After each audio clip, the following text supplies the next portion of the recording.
Despite how far we scatter, God always desires to unify. The first reading from the Acts of the Apostles today describes how a severe persecution of the church happened and how all the people were scattered throughout the countryside. The line, "all were scattered," feels a little like what the church is experiencing today. All of us are scattered, not just by being separated in our homes, by the persecution of an unseen enemy, but also a little scattered in our thinking, opinions, and views about what is going on.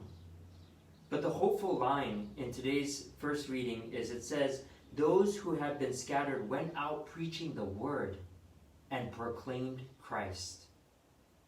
You see, despite being scattered, those Christians proclaimed Christ, such that all who heard them did so of one accord. Despite being scattered, there was a unity being formed by the Holy Spirit because their words and actions proclaimed Jesus Christ. St. Catherine of Siena, the great church figure that we celebrate today, was an instrument of unity during her lifetime. And her life was marked by humility, by prayer, and love in action. And being an illiterate woman in the 1300s, one would think that she wouldn't be able to accomplish much. Yet she had mystical visions of Jesus, Mary, and the saints at the age of 6, seeing Jesus in one of her visions as dressed in the robes of the Pope. She renounced marriage to live a life of prayer, cared for plague victims, and brokered peace among warring factions in Italy. And one of the most famous aspects of her life was her influence over the decisions of a pope, convincing him to return to Rome from Avignon and being the leader that he should be for the people and for the church. Now, sometimes people will look at St. Catherine's life and say, "See, look, here was a laywoman who was very critical over something she thought was wrong in the church and wasn't even afraid to tell the Pope about it."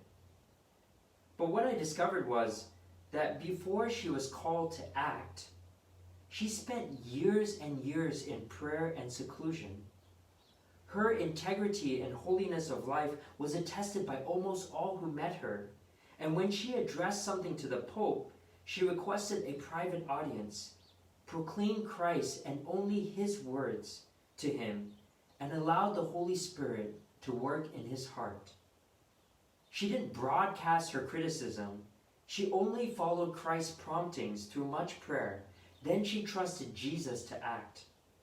Her actions didn't seek to divide, but to unify. I think much can be learned today. Our words and our actions, first and foremost, should proclaim Christ. The only way we can proclaim Christ is if the Holy Spirit speaks through us. And the only way we can hear the voice of the Holy Spirit is through prayer. So do we seek to pray for our leaders instead of criticizing them? Do our actions unite rather than divide? Today, even in our scattered state, proclaim Christ. Seek not to criticize anyone, even among members of our own family, but pray so that the Holy Spirit can bring about the unity that God seeks, and like the early Christians, great joy may be seen in us all.